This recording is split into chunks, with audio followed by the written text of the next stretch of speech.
Greetings, Zimbabwe. Welcome to Zimbabwe Daily. My name is Titi Patience Mashir, and today I have a very special guest in the house for who will be talking about himself, what he has been doing. Probably we'll also talk about his aspirations in terms of community development. So thank you so much for joining us today. You may introduce yourself. Well, thank you so much, Titi, for having me. My name is Hillary Musarurwa. Born and bred in Zimbabwe. I'm an international expert. By that I mean I work outside of Zimbabwe, although most of my activities are here back home. I'm an academic, a scholar, but I think I traded my academic hat to go back into community development. I think I have a passion for inspiring young people, for supporting young people. So the work that I do involves managing research that is to do with social and financial education for children and young people. As I said, I am a scholar, so one of the main issues I think that we'll be talking about today is my journey in scholarship or in the world as a scholar, with the support from the Canon Collins Trust, for whom I will be running a marathon in April. It's the London Marathon. And for whom I mean I will be fundraising for them. A bit of a background of Canon Collins Trust. They are a body that exists in Zimbabwe, South Africa, or rather the Southern African countries. They provide scholarship to students. So my journey with them started in 2014 when I went to the University of Cape Town, the Graduate School of Business, to do my master's in inclusive innovations. By chance, the then director of the Canon Collins Trust had my story, because I got into university at master's level without an undergrad degree. Wow. So the guys who had offered me a place to do my master's were inspired by my story. My vision was to set up a youth empowerment bank, or a bank that supports young people. Or address issues of financial inclusion to young people. So on hearing my story and my journey, they were inspired and offered me a scholarship for my master's. I completed my master's. Canon Collins Trust also joined me on my journey for my PhD. So they also gave me funding for my first PhD. And our relationship has grown since then. I must say I'm a proud ambassador of the Canon Collins body. So in that sense, there is a spirit of paying it forward. Because someone bought into my vision, and someone helped my journey thus far. Because without Canon Collins opening the doors for me, I don't think I would have been where I am. So it is now an opportunity for me to also pay back. And by paying back, I vowed to, or I offered rather, to run the London Marathon to fundraise for them. So I am here to run for that. And incidentally, Canon Collins also launched a scholarship in the name of the late human rights stalwart, Dewa Mavhinga. And I got inspired to say, okay, I'm going to run in his memory. So when I run on the 21st of April, I will have Dewa's face inscribed on the t-shirt that I'll be running on, and I am running in memory of him. I hope this is not the first run, and there will be more runs to come in memory of him. So we are fundraising towards the Canon Collins pool of funding for scholarships. Maybe before we get deeper into the funding and the scholarships, maybe I would want to know a little bit about yourself as a community developer. What really pushed you so that you feel like you need to help young people, especially in Zimbabwe? Well, I think it's having walked the journey. It's a lived experience. Growing up, you come across struggles. Yeah, I always tell people that I was not dull. I was intelligent, but I think poverty was an inhibitor. By poverty, it's like, I think when I wanted to go to university, the support I expected to get was coming from a single mother. So my mother could not afford university fees. Oh, yes. So I ended up having to go and work. I think at 19 I was a temporary teacher somewhere in Gokwe. And then by the end of that year, I went into the financial services sector.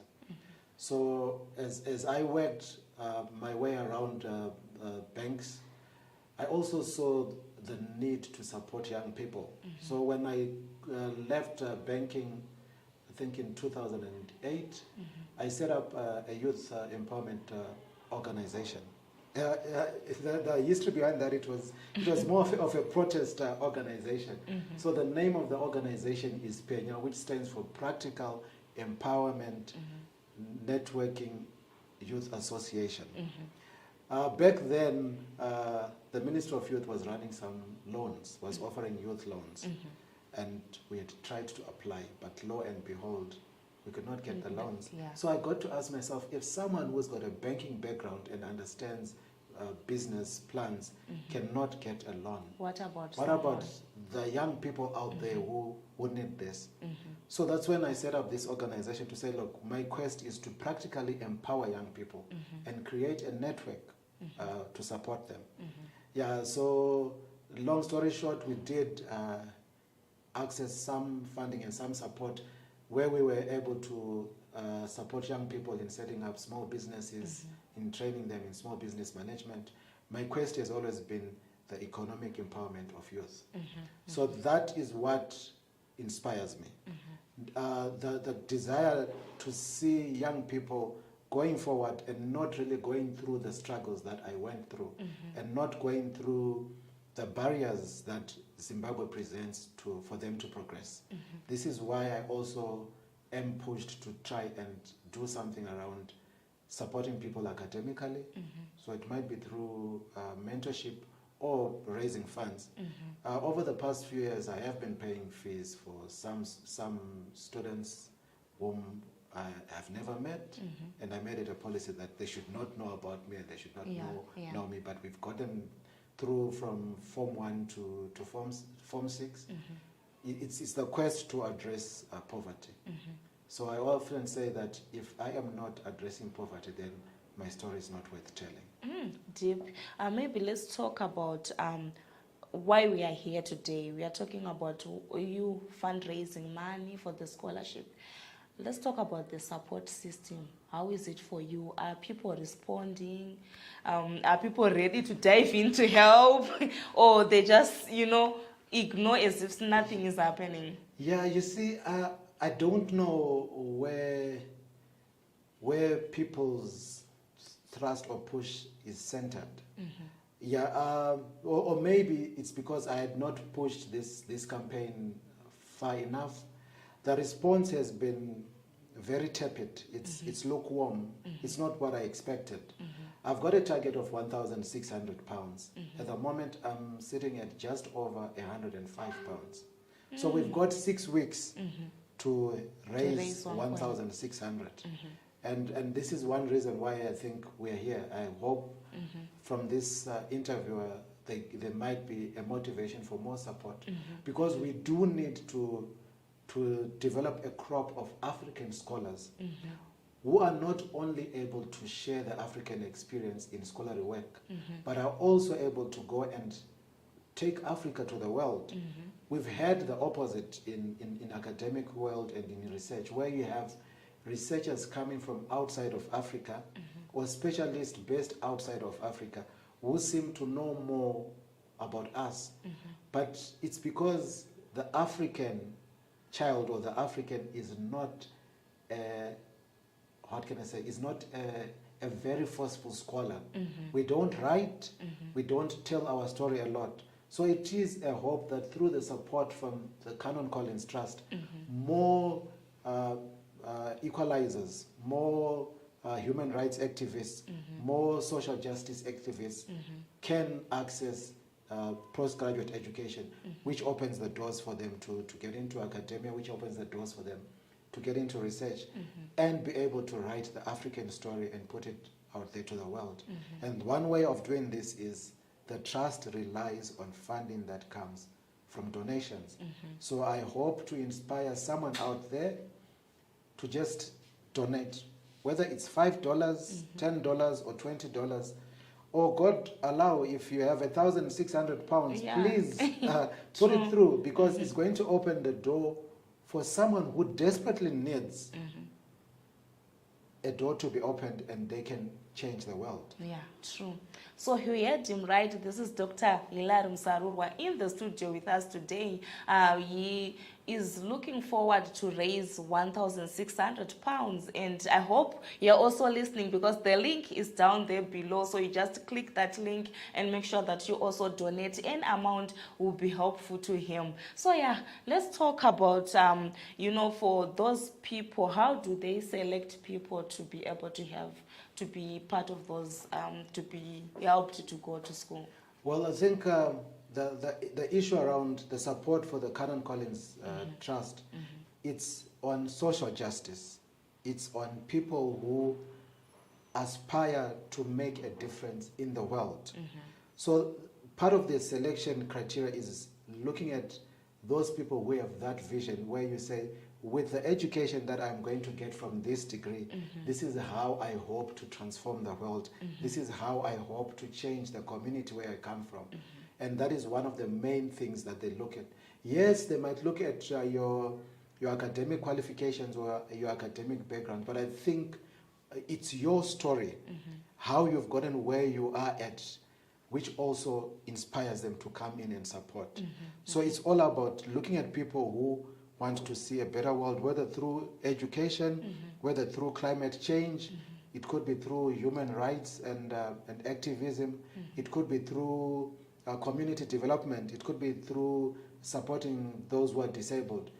So there are individuals who are making a change out there, and these are the people that the Canon Collins Trust supports. So usually the trust opens up calls for scholarships in mid-May to June. And most of the scholarships are for people to go and study in South Africa. Okay. So you can be from any Southern African country, and they support you to go and study in South Africa. They also have a few scholarships for a law program in the UK, and they also have, I think, a scholarship that is accessible for a postgraduate study in Ireland. But the season is usually between May and June, where they open up for applications. So, as someone who's passionate about helping the community, where do you see yourself in the next 5 years? Like I said, if I am not addressing poverty, then my story is not worth telling. Wow. I hope that in the next 5 years, we will be running one of the leading impact investment funds that is making change in Africa, because we need to mobilize development finance that helps our communities. I also hope that we will be running a strong scholarship fund that is getting kids in need into university, hopefully at undergrad level, because masters and PhDs are flooded with scholarships. But we do have some young people who come from poor backgrounds, who have done well at their A-levels, and they are forced to now go and look for employment when they would have gone into university or into any other tertiary institution. It could be a technical college, but they are hampered by lack of finance. So I hope that in the next 5 years, if we have an interview, I'll be showing you where we're having our low-cost housing and a robust scholarship that is supporting marginalized youth, as well as managing an impact investment fund that is ticking the boxes for development within the Southern African community. So do you have any last words? Do you think you have left something that you would want to share with anyone who is watching? Well, I would say please support us. Please help us raise this money. If you're not doing it for me, at least do it for the memory of Dewa Mavhinga, and also the hopes and aspirations of Africa that Canon Collins Trust supports. Thank you very much. Thank you so much, Doc, for coming, and we wish you the best, and we hope people will be able to donate that money and your dreams will come true. Thank you. Yeah, so thank you so much, Zimbabwe Daily, our family, for watching, and this is it from us. This was Dr. Musarurwa, his fundraising. So don't forget to ask people to share also this live broadcasting with someone.